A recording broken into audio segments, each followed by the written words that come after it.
pasti, terus cenderung lebih mengurung diri atau tidak berinteraksi dengan yang lain, biasanya dia lebih tertutup jadinya, yang tadinya aktif bisa jadi pasif gitu.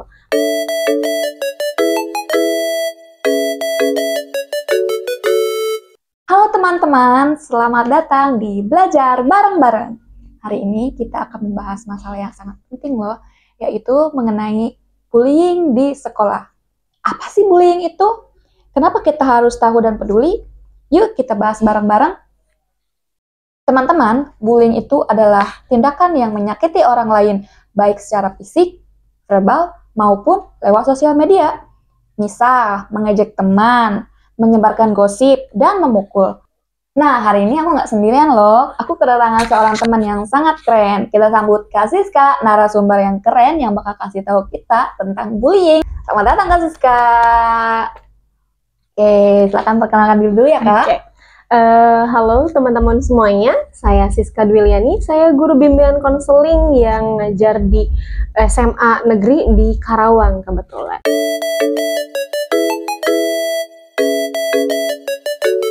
Nah, Kak Siska, sekarang kan marak banget nih ya masalah bullying itu. Sebenarnya bullying ini itu kenapa sih bisa terjadi di sekolah? Oke. Sebenarnya kan tadi bullying itu tindakan yang agresif atau menyakiti dengan tujuan sengaja ya, supaya orang yang mereka tuju itu merasa terendahkan gitu.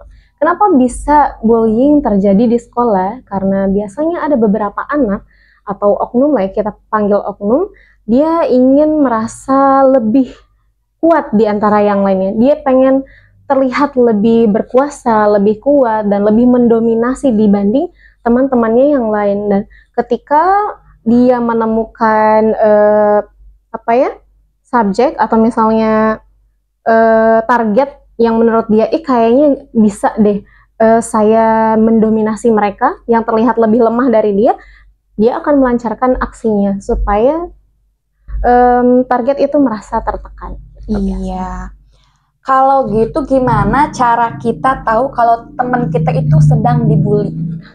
Ini biasanya kalau anak-anak yang terkena kasus bullying mendapatkan perilaku bullying dari teman-teman di sekolah itu cenderung akan menurun prestasinya di kelas, sudah pasti, terus cenderung lebih mengurung diri atau tidak berinteraksi dengan yang lain. Biasanya dia lebih tertutup jadinya, yang tadinya aktif bisa jadi pasif gitu. Pokoknya mereka bakal lebih mengurung diri dari biasanya, jadi seperti yang depresi gitu.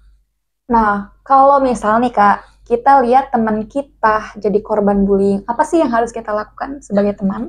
Nah, ini pertanyaan yang bagus buat teman-teman semua ya. Gimana caranya kita ketika mendapati teman kita itu dibully oleh orang lain gitu. Yang pertama sudah pasti kita harus membackup teman kita. Kita memberikan dukungan kepada teman kita bahwa dia tidak sendirian. Kita mendukung, maksudnya kita memberikan motivasi kalau misalnya kita ada di sini buat mendukung mereka. Kemudian setelah itu kita bisa meminta bantuan ke guru.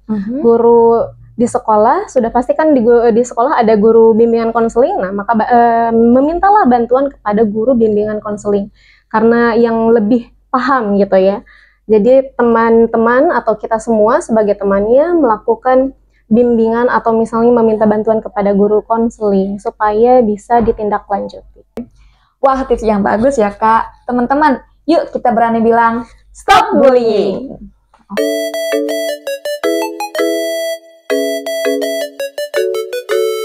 Sekarang ada pertanyaan nih Kak dari teman-teman kita di rumah. Ini dari Adi di Jakarta. Kak Siska, gimana caranya kalau kita mau bilang ke guru tapi takut? Oke.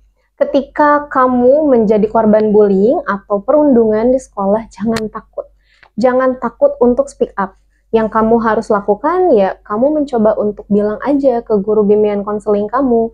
Atau mungkin kalau misalnya kamu belum siap untuk bilang ke guru bimbingan konseling, kamu bisa cerita dulu ke teman kamu, teman sekelas atau teman yang kamu rasa dekat dengan kamu dan kamu bisa percayai.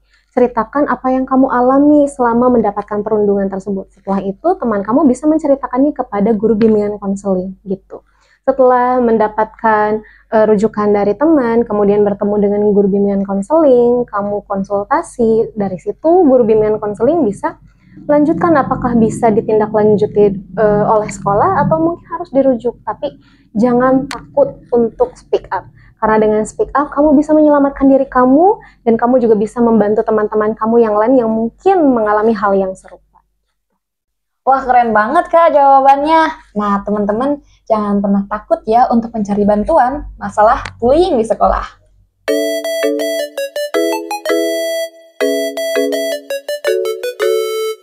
Nah, jadi teman-teman, bullying itu bukan hal yang sepele. Kita harus peduli dan saling mendukung. Kalau misalkan kalian melihat atau mengalami bullying secara langsung, jangan diam saja. Ingat, bersama kita bisa menghentikan bullying di sekolah. Betul banget Kamelda, dan jadilah teman yang baik untuk siapa saja. Oke, terima kasih banget buat Kak Siska yang udah ngasih tips dan pengetahuannya. Terima kasih juga buat teman-teman yang sudah menonton. Buat kalian yang mau request pembicaraan isu-isu terkini, bisa komen di bawah. Sampai jumpa di belajar bareng-bareng berikutnya. Tetap semangat dan jadilah teman yang baik. Bye-bye!